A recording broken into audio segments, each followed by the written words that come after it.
Hey! Time for another Rapid Rider review. TM, it's mine. Episode 2 starts with what looks like the birth of a new nightmare. There's very little we know about Nox right now, and it's really exciting to know what he's about. Also, what the heck is wrong with their moon? I didn't notice that in episode 1. We transition to Baku being chased by the cops, led by... Hey, wasn't it the guy who was aware of the nightmares? Zero tasks him to stop a bomber. In the middle of this chase, he encounters Nemo, who for some reason is now a regular in his dreams. By the way, Nemo is probably spelled with the kanji for sleep, but if you're watching Kamen Rider, you're already a super weeb, so you already knew that. She arrests him, and then... God damn! The nightmare designs are so sick, man. It's the aforementioned bomber. The opening fight scene with the bomber shows a lot more of Zetz's impact style. Explosive punches, boosted muscles, etc.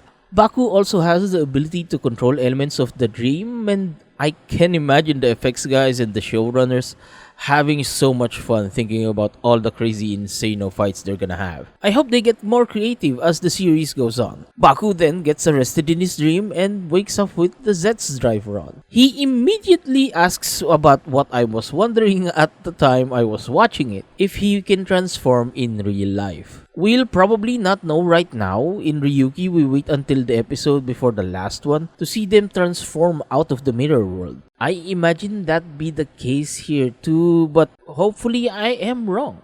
Meanwhile, we finally get a name for the two detectives from the last episode. Dude's name is Fujimi and the lady is Nasuka Nagumo, who was Sai Ganaha in Zeztz or Kamen Rider Lopo. Criminally underused character, by the way. Apparently, Fujimi is investigating Baku because he's aware about his encounter with nightmares, and he's under investigation. Wait, did you all just say that Nemo is in all of your dreams? That's pretty ominous. Fujimi being so amped about Baku sharing information and confirming his theories is just adorable. He shows real excitement over information that can break these black cases. That's what they call the nightmare cases. He and Baku bond immediately, and it's hilarious. This is what it feels like to meet a random Kamen Rider fan in the street. He brings in Baku to the Paranormal Affairs Division, explaining details about the black cases, and in a few lines, he just became my favorite character.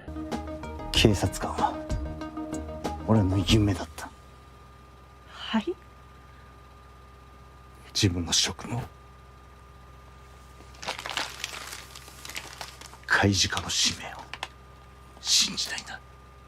After that encounter with the cops, Baku walks home with Minami and talks about dreams again. How does Minami know so much about this stuff? Also, unlike Ryutaro who has randomized bad luck, Baku's bad luck is triggered when he helps people. That's weird. So I'm not sure if Baku is awake in here, in this scene.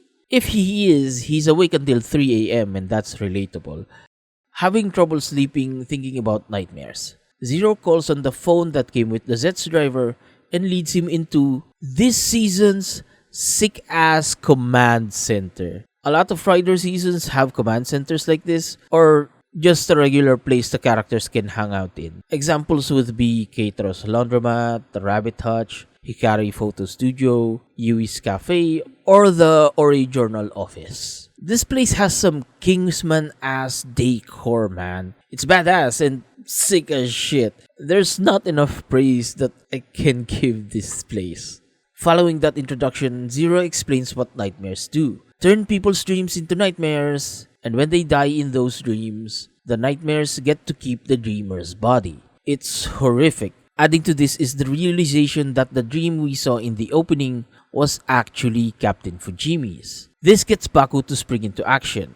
How the frick is he able to sleep that fast? Melatonin? After some witty banter, Baku gears up to save Captain Fujimi's dream, his love for his job as a police officer, and his belief in his mission. Chasing the familiar truck with his rider machine that hell yeah looks like Kamen Rider Ichigo's Cyclone, we get more flexing of Zetz's abilities by using the gacha ball he pulled from the command center, Transform, which gives Zeztz the ability to morph his body into different shapes. Zero then sets his sword, and the battle seems to be going well until Nox appears, telling Baku about dreams, that it's a reflection of the dreamer's mind, their unfulfilled goals, their ungranted wishes. With Baku realizing that the bomber nightmare is created by Captain Fujimi himself.